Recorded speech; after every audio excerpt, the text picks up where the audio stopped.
à tous. Merci de m'avoir proposé là, de venir parler des sciences humaines en réanimation et plus particulièrement de la psychologie en réanimation dans ce temps de pandémie. Pas de conflit d'intérêt à déclarer. Donc pour poser ma communication, je propose d'abord un tout petit définition du contexte et notamment du contexte d'une part en réanimation et d'autre part en temps de pandémie. La réanimation, on le sait, la littérature, elle est assez prolixe et consensuelle pour dire que c'est un endroit où patients, familles et soignants souffrent le plus, parce qu'ils sont confrontés continuellement à une atteinte de l'intégrité physique et psychique qui nous confronte tout à chacun à notre vulnérabilité.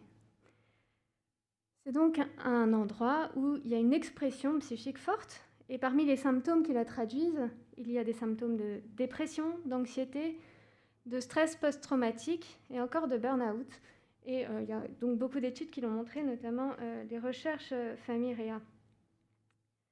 L'autre volet de ce contexte, c'est donc la pandémie. Et quand on regarde la littérature sur les précédentes épidémies, Ebola, SARS-CoV-1, etc., on savait qu'on allait s'attendre à des souffrances psychiques multiples aussi, de la part, chez les patients, chez les familles, chez les soignants, avec cette caractéristique d'avoir en plus des symptômes chez la population générale, ce qui a son importance parce que pour nous, ça va nous empêcher parfois de nous extraire de cette situation compliquée quand on sort de l'hôpital. Et les symptômes repérés sont à nouveau la dépression, l'anxiété, le stress post-traumatique. Et donc, quand on rassemble ces deux éléments de contexte, on arrive sur la Covid-19 dans un service de réanimation et on s'attend bien avant cette pandémie à avoir des symptômes chez les patients, les familles et les soignants. Symptômes qui vont être juste exacerbés par le contexte. Ce qui va impliquer une réorganisation du travail du psychologue pour répondre aux besoins et aux contraintes de cette crise. Alors j'aurais pu faire cette communication en parlant du patient, de la famille ou du soignant, mais compte tenu du public, j'ai choisi de faire un focus sur les soignants et ce qu'ils ont vécu dans ce temps de pandémie. Et pour cela, je m'appuie sur mon expérience clinique en réanimation à La Pitié et sur ma casquette de chercheur, puisque je suis maître de conférence à l'école de psychologues praticiens et en l'occurrence, là, j'ai travaillé avec l'université de Bourgogne sur Psychovid, qui est une recherche qui a été menée par Jean-Pierre Queneau et Alexandra Laurent. Et moi, j'ai été plus particulièrement impliquée sur la partie qualitative, puisque j'ai une doctorante qui fait sa thèse sur le sujet. Depuis avril dernier, beaucoup d'études ont été mises en place pour essayer de mieux comprendre les impacts psychiques sur les soignants en réanimation.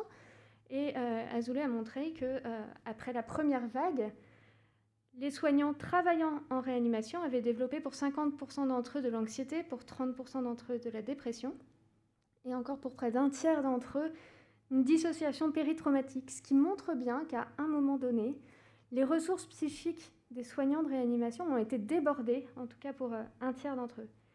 Et la littérature avec LH nous montre que parmi les facteurs qui pouvaient aggraver ces risques symptomatologiques, il y avait l'absence de conseils, d'aide ou de soutien psychologique, la crainte d'avoir dans son entourage des personnes à risque de développer une forme grave de la pathologie, la stigmatisation des soignants comme vecteur potentiel de l'infection et encore le haut niveau de stress perçu au travail risquait de déclencher davantage ces symptômes.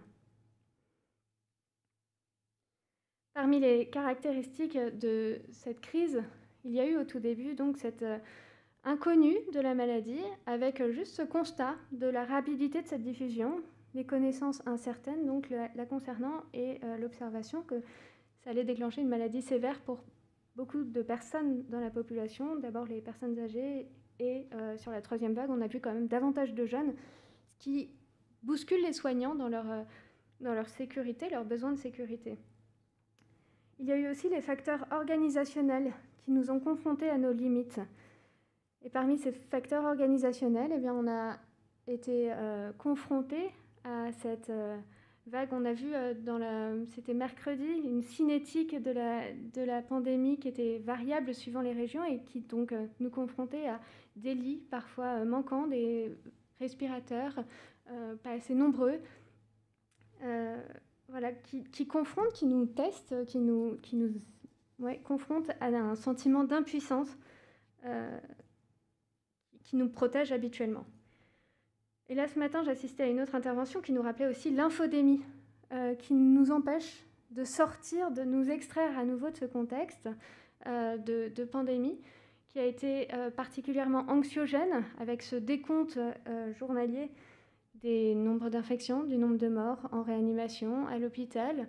Il y a eu aussi ces images qui ont beaucoup circulé sur les réseaux, qui ont rendu la réanimation visible et un peu plus connue du grand public, mais qui a créé aussi de l'anxiété.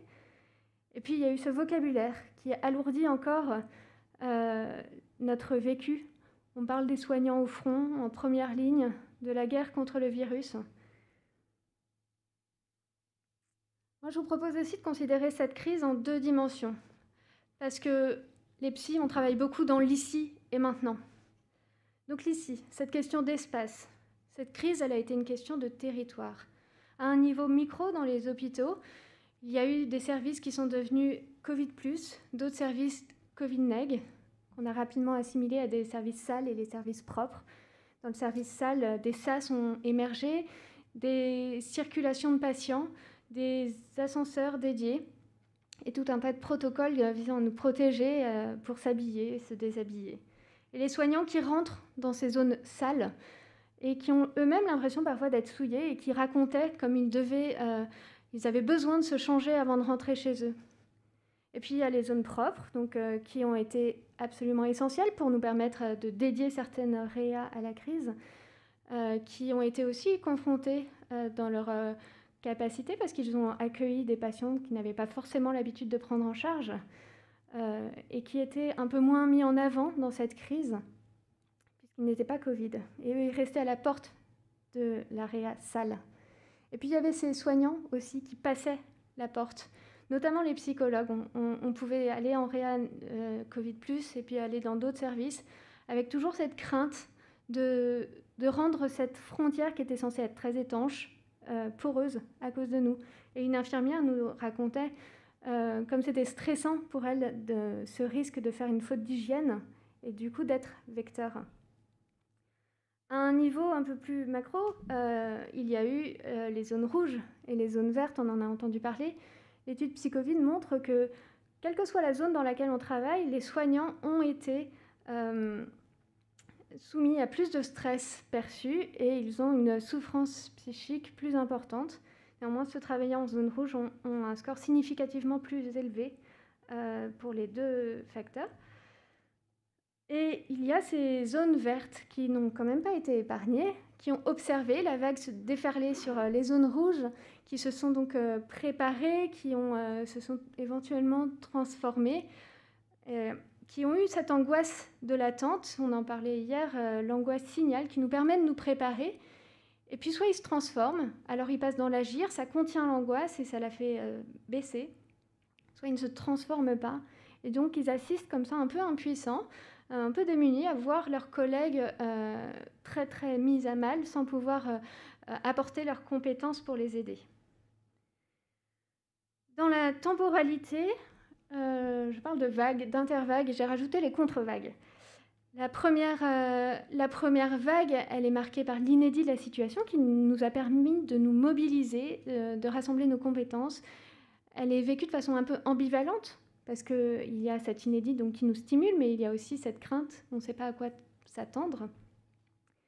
Il y a ensuite la contre-vague, quand on voit que la cinétique baisse, et en fait on récupère tous les patients qui ont été un peu mis en attente et qui arrivent très graves et qui laissent une pression très très forte sur les soignants de réa. Et puis il y a ces intervagues où on essaye de se reconstituer, on fait les retex, etc.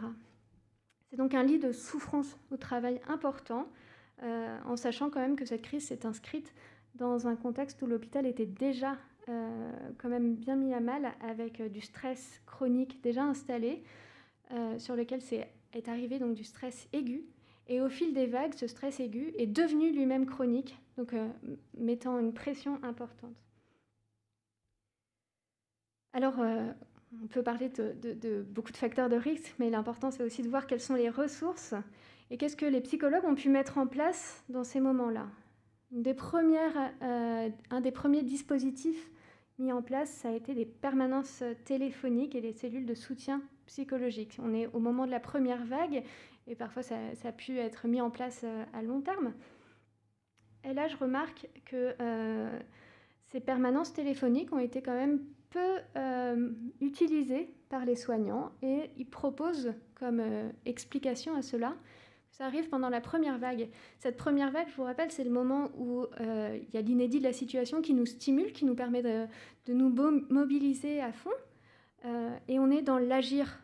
On va se mettre en forme, en marche, et on n'est du coup pas forcément dans le moment où on va prendre le temps de réfléchir à soi. Et d'ailleurs, on ne se sent pas forcément légitime pour aller demander de l'aide pour soi quand on est soignant à ce moment-là.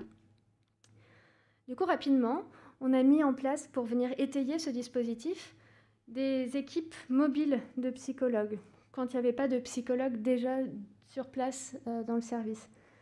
Psychologue, dans ce deuxième dispositif, avait comme façon de fonctionner d'aller à la rencontre des soignants, d'aller s'asseoir avec eux, d'aller prendre un café avec eux, et de les sensibiliser aux impacts psychologiques de cette crise, et de repérer aussi certains signes de souffrance psychique. Ce dispositif-là a été beaucoup plus utilisé. C'est beaucoup d'informels, c'est un travail dans les interstices. Nous, en tout cas, les psychologues, on appelle ça les interstices. Ça peut être donc les couloirs, le bureau de soignants, enfin, voilà, des petits entretiens assez informels qui permettent de décharger quelque chose sur un temps plus ou moins court d'ailleurs. Parmi les sources de soutien, il y a le soutien social et la réévaluation positive. Et Psychovid montre bien que ces deux copings sont les plus efficaces pour les soignants. Et j'insisterai particulièrement sur les collègues qui ont été très aidants.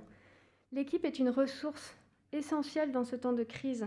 Et dans l'équipe, il y a l'équipe d'encadrement, les cadres et les chefs de service qui sont particulièrement importants, qui ont un rôle particulièrement important à jouer, parce qu'ils vont avoir un impact notamment sur le stress perçu. Les collègues avec qui on partage une expérience, donc avec qui on peut raconter ensuite ce qu'on a vécu, c'est quelque chose de très ressourçant. Et les psychologues du service, savoir qu'elles sont là, qu'elles existent, c'est aussi une disponibilité qui vient apparemment étayer le soignant. Alors quid de la question des renforts, ceux qui sont venus ponctuellement, avec qui il a fallu faire équipe, est-ce qu'ils ont pu se saisir aussi bien de ces ressources? La réévaluation positive est la stratégie de coping la plus efficace, puisqu'on n'est pas en mesure de maîtriser ce qui nous arrive. On voit le Covid arriver, la première vague, la deuxième vague, sans la maîtriser. On peut quand même avoir un biais d'action sur la façon dont on va appréhender l'événement. Et pour terminer, donc on connaît ces besoins psychiques qui sont inhérents d'une part à la réanimation, d'autre part à la crise Covid. Et je voulais terminer avec cette citation de El-Hadj. Les soignants ont démontré pendant cette crise de grandes capacités d'adaptation et de flexibilité malgré les difficultés considérables cumulées. Et ça, c'est important de le reconnaître et de leur dire et de le redire. C'était quelque chose d'assez important. Néanmoins, ils sont en position de résistance coûteuse aujourd'hui, sur le plan personnel et psychique, pour maintenir leur efficience professionnelle. Cette crise, elle est passée, on recommence les festivals, les concerts, les congrès, on en a besoin pour passer à la suite, mais psychiquement, c'est pas le même temps. Et on va continuer et on va avoir encore besoin de temps pour assimiler tout ce qu'on a vécu pendant cette crise. Donc, soyons encore attentifs un peu à nous, prenons le temps pour nous et pour nos collègues. Je vous remercie de votre attention.